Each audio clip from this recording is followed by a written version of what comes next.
운전자와 행인 간의 사고에서는 보통 운전자의 과실 비율이 보행자보다 높죠. 전방 주시를 잘 했고 제한 속도를 잘 지켰음에도 불구하고 보행자의 과실이 운전자보다 높다고 보는 경우는 거의 없어요. 다음 영상 보시죠. 어두운 밤, 좌회전하던 승용차가 갑자기 위아래로 덜컹거립니다. 보셨나요? 다시 한번 보시죠. 어두운 밤, 좌회전하던 승용차가 갑자기 위아래로 덜컹거립니다. 과연 나라면 피할 수 있었을까? 운전이라고 하는 게 시력과 반사신경이 상위권에 들어야만 할 수 있는 게 아니잖아요. 저걸 평범한 인간이 눈으로 보고 피할 수 있을지. 다음 영상 보시죠. 그래서 밤에는 운전자가 스텔스 보행자를 발견해 아니 이게 전방주 시태만이나 안전운전 의무 위반인가요? 하지만 이 영상에서는 이제 어차피 보행자고 차기 때문에 아마 차가 좀 과실이 더 있어서 왜냐 안전운전 의무 위반이라 해가지고 자세히 말하자면 보행자가 도로에 누워 있는 경우에는 운전자의 과실이 약 70%, 스텔스 보행자의 과실이 약 30%라는 겁니다. 저는 이거 못 피했다고 운전자가 잘못이다, 피했어야지, 더 안전운전 했어야지 라고 말하는 건 좀 아닌 것 같습니다. 운전자는 차량에 탑승하고 있으니 어느 정도 신체적으로도 보호가 되고 인명피해를 최소화하기 위한 명분으로 운전자가 좀 알아서 조심하고 행인에게 양보해라 라는 취지에서 운전자 관련 법규가 엄격하게 되어 있는 건 알겠어요. 근데 물론 상황에 따라 다르겠지만 밤과 새벽처럼 어두울 때 발생합니다.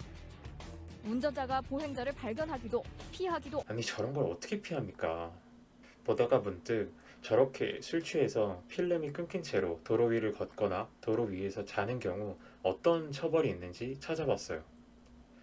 도로교통법에 따르면 보행자는 술에 취해 도로에서 왔다 갔다 하거나 교통에 방해가 되도록 하는 행위를 하면 범칙금 3만 원을 부과받는다. 3만 원이래요. 한 사람 또는 한 가족의 인생을 골로 가게 만들 수도 있는 죄 3만 원. 운전자는 보통 5년 이하의 금고 또는 2천만 원 이하의 벌금형에 처해진다. 이에 운전자들은 다양한 방법을 통해 자신의 무죄를 입증하기 위해 노력한다. 경우에 따라서 아무리 스텔스 보행자라고 해도 충분히 피할 수 있는 경우가 있을 겁니다. 근데 아까 영상에서처럼 일반적인 운전자의 시야와 일반적인 인간의 반사신경으로 피할 수 없는 사고도 분명히 있을 거예요. 지난 7일 충남 서산의 한 도로. 주행 중이던 승용차가 갑자기 덜컹합니다. 술에 취해 도로 위에 누워있던 A씨를 미처 보지 못한 승용차 운전자가 A씨의 하반신을 밟고 지나간 겁니다. 자동차가 덜컹 했을 때는 이미 늦었죠. 분명 아무것도 보지 못했지만 이미 사고는 발생한 뒤죠.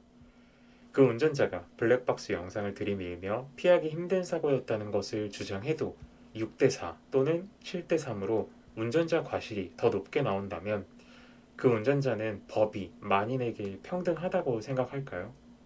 정의의 여신 디케는 오른손엔 법의 준엄함을 의미하는 칼을, 왼손엔 공평함을 의미하는 저울을, 그리고 모든 사람을 평등하게 보겠다는 의미에서 안대를 써서 눈을 가리고 있어요. 그런데 우리나라 서초동 대법원에 있는 디케는 칼 대신 책을 들고 있고 눈을 가리지 않고 있죠. 아마 우리나라 디케는 책을 통해 누가 재산이 많은지, 누가 권력자인지 찾아보고 누가 보행자고 누가 운전자인지 구분을 해서 판결을 해야 하기에 안대를 안 쓰고 있나 봅니다.